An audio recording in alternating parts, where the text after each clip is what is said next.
ও দেখো দুইজন ব্রাহ্মণ আর বিদ্যানগরে বসতি,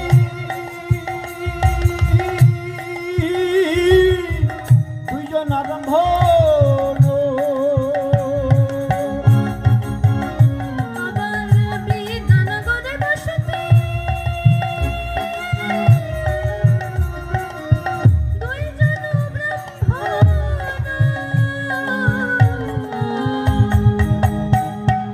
দেখো তীর্থ করি পারতুহে ওগো করিলেন গমন। আমার তীর্থ করি পারতুহে করিলেন গমন। ও দেখো তীর্থ করি পারতুহে করিলেন গমন। আমার তীর্থ করি করিলেন গমন। ও তোদের আনন্দের আর সীমা নাই, আনন্দের আর সীমা নাই, হলে আর সীমা নাই। কেন সীমা নাই? আমার প্রাণ গোবিন্দ হেরিবে তাই আনন্দের সীমা নাই।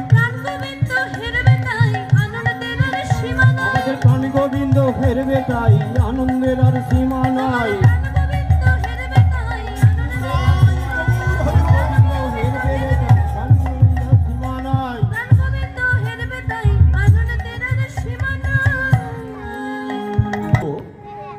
প্রমাণ করেছিল যে কলিযুগে ডাকার মতো ডাকলে পাথরের ঠাকুরও কথা বলে। তার বাড়ি কোথায় একটু জেনে নেন, তার বাড়ি কোথায় জানেন? এই কলিযুগে এটা প্রমাণ হয়েছিল। কোথায় বললে বিদ্যানগরে বসতি। বিদ্যানগরটা কোথায়? যদি কেউ পুরী বেড়াতে যায়, পুরী বেড়াতে গেলে বলবেন যে এখানে কোথায় সাক্ষী গোপাল ঠাকুর আছে, কোথায় সাক্ষী দিয়েছে।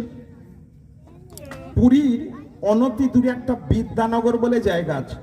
তো সেই বিদ্যানগরে বাস করত একজন বড় বিপ্র। বিপ্র মানে জানেন নিশ্চয়ই, বিপ্র মানে হচ্ছে ব্রাহ্মণ। কেউ দ্বিজ বলে, কেউ দ্বিজ মানে ব্রাহ্মণ, আর বিপ্র মানে ব্রাহ্মণ। তো সেই একজন বড় বিপ্র, তার চরিত্রটা কেমন দেখুন।